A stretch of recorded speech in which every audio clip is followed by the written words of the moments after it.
we are going to celebrate International Literacy Day.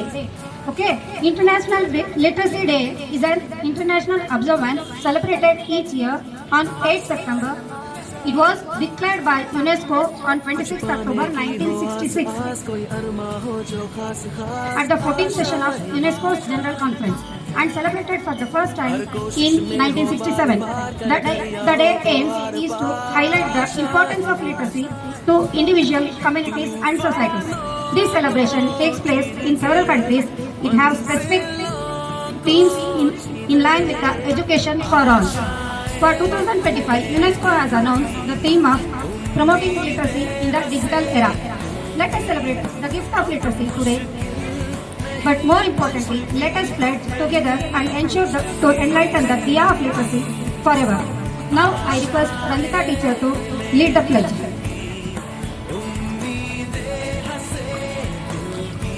Everybody, stretch your right hand front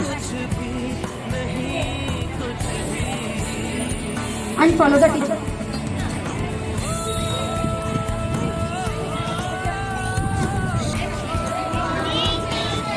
ಇವತ್ತಿನ ದಿನ ಅಂತಾರಾಷ್ಟ್ರೀಯ ಸಾಕ್ಷರತಾ ದಿನವನ್ನ ಆಚರಿಸ್ತಾ ಇದ್ದೇವೆ. ಅದಕ್ಕಾಗಿ ಪ್ರಮಾಣ ವಚನವನ್ನ ನಾವೆಲ್ಲರೂ ಒಂದ್ಸರಿ ಹೇಳ್ಬೇಕಂತ. ಓಕೆ, ನಾ ಏನ್ ಹೇಳ್ತೇನಲ್ಲ ಅದನ್ನ ಒಂದ್ಸರಿ ನೀವು ರಿಪೀಟ್ ಮಾಡ್ಬೇಕು. ಓಕೆ, ಸಾಕ್ಷರತಾ ಪ್ರಮಾಣ ವಚನ. ಸಾಕ್ಷರತಾ ಕಾರ್ಯಕ್ರಮಗಳು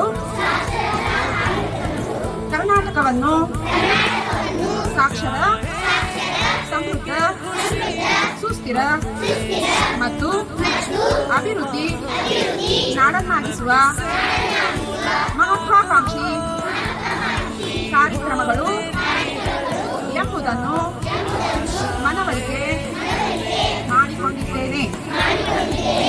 ನಗರ ಮತ್ತು ಗ್ರಾಮೀಣ ಪ್ರದೇಶದ ಪ್ರತಿಯೊಬ್ಬರ ಮನೆ ಹಾಗೂ ಮನವನ್ನು ತಲುಪಿ ಮಹಿಳೆ ಮತ್ತು ಶಿಕ್ಷಣ,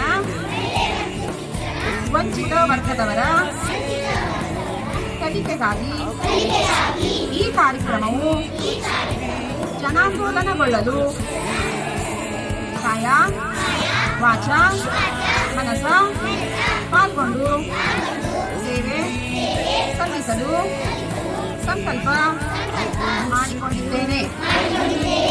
ಅನಕ್ಷರಸ್ಥರೆಲ್ಲರೂ ಅಕ್ಷರ ಕಲಿತು ಸಾಕ್ಷರಸ್ಥರಾಗಿ ಕೌಶಲ್ಯಾಭಿವೃದ್ಧಿ ಹೊಂದಲು ಹಾಗೂ ಕಲಿಯುತ್ತಿರುವ ಸಮಾಜದ ನಿರ್ಮಾಣಕ್ಕಾಗಿ ನಾನು ಕಲಿತ ಋಣವನ್ನು ಕಲಿಸಿ ತೀರಿಸುತ್ತೇನೆಂದು ಈ ಮೂಲಕ ಪ್ರಮಾಣೀಕರಿಸುತ್ತೇನೆ.